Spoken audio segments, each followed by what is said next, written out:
Like and subscribe if you like the videos, and let's get straight to it. The United States has never been a democracy. We are not socialists. We are not communists. We are not Marxists.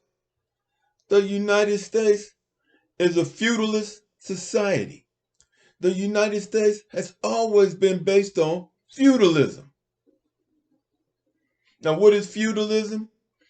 It's when you have a king or a queen running the country. Now, you ask me, you say, we don't have a king and queen. We don't have a king and queen. Yes, we do. We are a feudalistic society. Now, why are we a feudalistic society? We pay taxes to who? To the government. What does the government do with our tax dollars? The government gives our tax dollars to the Federal Reserve banks. Now, who owns the Federal Reserve banks? They're owned by private people. The Federal Reserve Bank is a private enterprise. It is a private enterprise that we pay taxes to, but we say we're giving the taxes to the government. No, we're not. We're giving the taxes to the king and queen, whoever they are, who own the Federal Reserve. Then what does the Federal Reserve do? It takes that money, our tax dollars that the government gave it, it loans that money. The king and queen loans the money back to the government, and then we get projects, stuff like that. But we have to pay the government back. We have to pay the government back for our own money. So whoever the people are who own the Federal Reserve, they own the United States. And technically, we might as well be what you call serfs. I mean, we don't own you buy a house, you don't own that property if you stop paying taxes on it. And the king and queen takes it back. Now, I don't know who the king and queen are, but they may as well be kings and queens because they weren't elected in the office. I don't even know how they got there. You know, I used to see these when I was a kid growing up.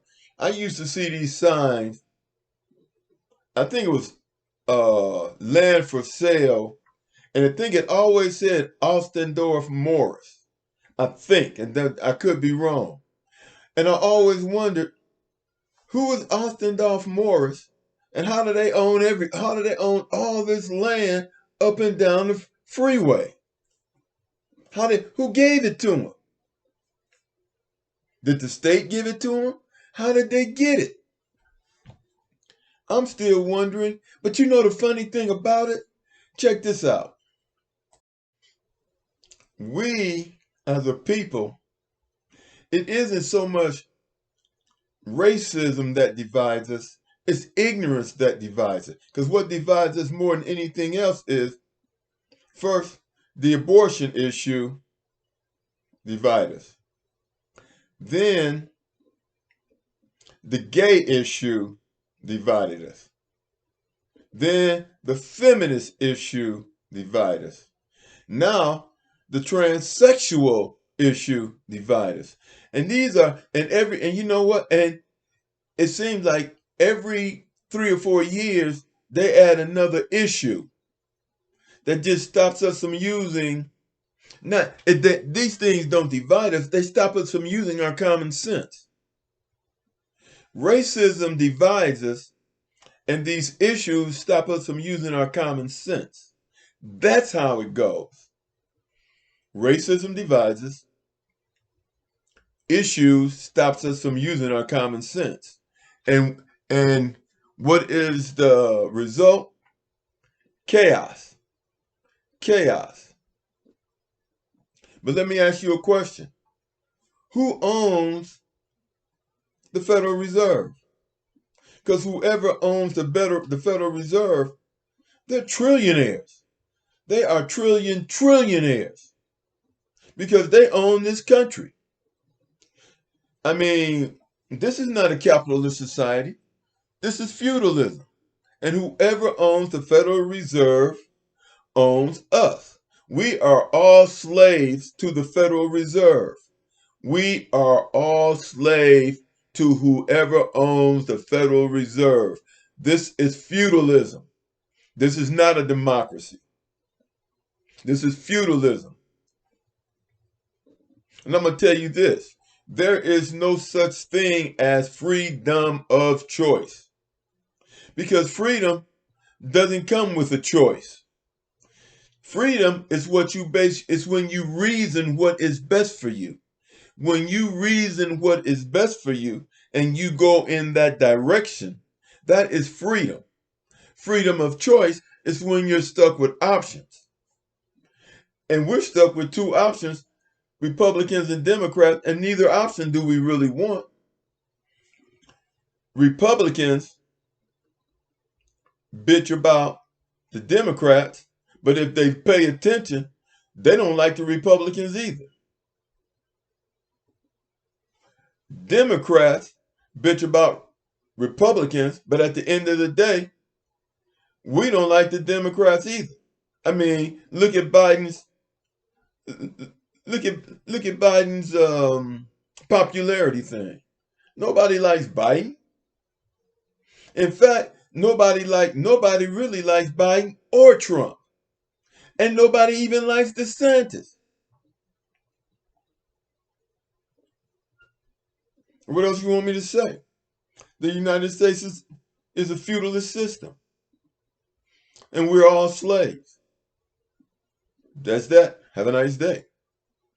Hey, I guess, but you could say some slaves, white slaves, have it a little better. But when white slaves don't have it as good as black slaves, then they get mad and they get upset and they want to holler white supremacy.